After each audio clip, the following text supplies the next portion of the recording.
Si j'avais eu le pouvoir de Lona Kamura, je retournerais aussi au Zaïre 1960 pour écouter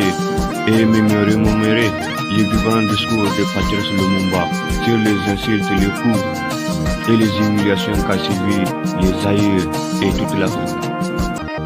Je retournerai au passé pour contempler les regards de Félix Houphouët-Boigny, du mouton Moussa Traoré et du mouton Doda Malawanké, tout comme du Mobutu, quand ils ont su que c'est la fin. Si j'avais eu aussi le pouvoir de Lona Kamura, je retournerais au passé, au moment où le malheur diplomatique que fut Sarkozy a déclaré naïvement que l'Afrique n'est pas entrée dans l'histoire, pour lui dire que l'Afrique peut se dispenser d'une histoire sauvage et coloniale. Je retournerai aussi au soleil des indépendances pour pointer du doigt tous les moutons enfantés par la loi cadre et la démocratie pervertie par la Russie française. Je retournerai aussi au sommet de l'OIA pour dire aux moutons masqués qui ont applaudi les nouvelles réformes suggérées par les voyants Thomas Sankara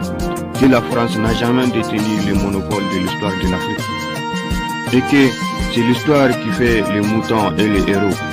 et que leurs noms resteront gravés au fer rouge dans les tableaux sombres de l'Afrique colonisée et meurtrie par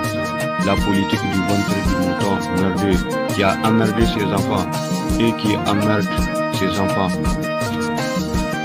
Si j'avais eu le pouvoir de Lona Kamura, je retournerais aussi au soleil des indépendances pour dire au général de Gaulle que mon cerveau fonctionne bien et que je n'ai pas oublié le passé épouvantable de mes ancêtres qui ont vu la bête qui s'est cachée derrière la mission humanitaire de la France et qui se cache derrière la civilisation européenne. Si j'avais eu le pouvoir de Lona Kamura, je retournerais aussi à l'aube de l'horreur de l'Organisation des Nations Unies pour informer la bête qui se cache derrière les droits des vautours que dans une centaine d'années, nous serons tous morts et ça n'aura aucune importance, mis à part la génération future qui s'évanouira à côté